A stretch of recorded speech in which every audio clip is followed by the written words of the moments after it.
नमस्कार दोस्तों, आप जुड़ गए हैं प्रगतिशील साहित्य से। दोस्तों, आज मैं आपके सामने इतिहास के सबक के अंतर्गत एक लेख प्रस्तुत करूंगी जिसका शीर्षक है कटा हुआ सर बेच कर आओ।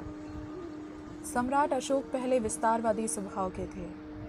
उन्होंने कलिंग पर आक्रमण किया, लेकिन युद्ध में विनाशकारी दृश्यों को देखकर उन्हें धक्का लगा और वे महात्मा बुद्ध के संग में चले गए। वे पूर्णतः अहिंसक हो गए। किसी भी बौद्ध भिक्षु के सामने वे सिर झुका देते थे। यह देखकर उनके दरबारियों को बहुत बुरा लगता था। उन्होंने सम्राट से आग्रह किया कि वे हर ऐरे गहरे के सामने अपना सिर न झुकाएं, अन्यथा हमें बहुत कठिनाई का सामना करना पड़ेगा। धर्म अथवा दर्शन जिसे कहते हैं, वह मानव में भेद कर ही नहीं सकता। अशोक ने बुद्ध की शिक्षाओं को हृदय से स्वीकार किया था। उन्होंने एक तरकीब निकाली। पाटलिपुत्र उनकी राजधानी थी। उन दिनों शहरों, गांवों, कस्बों में पैठ लगती थी, जिसे हाट भी कहा जाता है। उनमें रोज़मर्रा की ज़रूरतों का सामान बिकता है।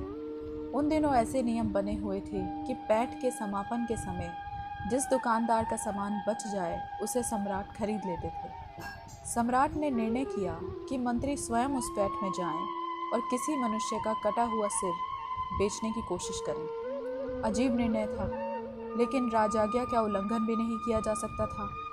एक कैदी को फांसी दी गई। उसका कटा हुआ सिर दरबार में लाया गया। आज्ञा के अनुसार शाम को मंत्री जी स्वयं उस सिर को पैठ में ले गए। उन्होंने सिर को बेचने की कोशिश की, लेकिन कोई भी सिर खरीदने को तैयार ना हुआ। पैठ समाप्त होने का समय आने वाला था, तो उन्होंने मुफ्त में ही सिर बेचने की पेशकश की, लेकिन कोई मुफ्त में भी इंसान का सिर लेने को तैयार नहीं हुआ, जबकि बकरे, भैंसे, भेड़ आदि के सिर महंगे दामों में बिके। अंततः मंत्री को कटे हुए मानव सिर के साथ लौटना पड़ा। सम्राट बोले, इंसान के सिर का एक भी खरीदार नहीं मिला, क्यों?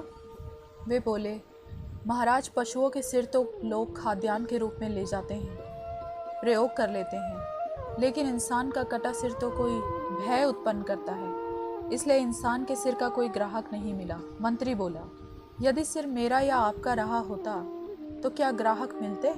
सम्राट ने कहा, नहीं। जिस सिर के एक पैसा भी कीमत नहीं है, उस सिर के किसी संत के समक्ष झुकने पर दुखी होने का क्या औचित्य है? मंत्री को बात समझ आ गई और यह सिद्ध भी हो गया कि सम्राट अशोक में लेश मात्र भी अहंकार नहीं है। वे सच्चे बुद्ध के सच्चे शिष्य हैं। आज यह सोचने की आवश्यकता है कि यदि कोई किसी के सामने झुकता है तो वह छोटा सिद्ध नहीं होता, बल्कि उस व्यक्ति के आशीर्वाद सहज ही प्राप्त कर लेता है।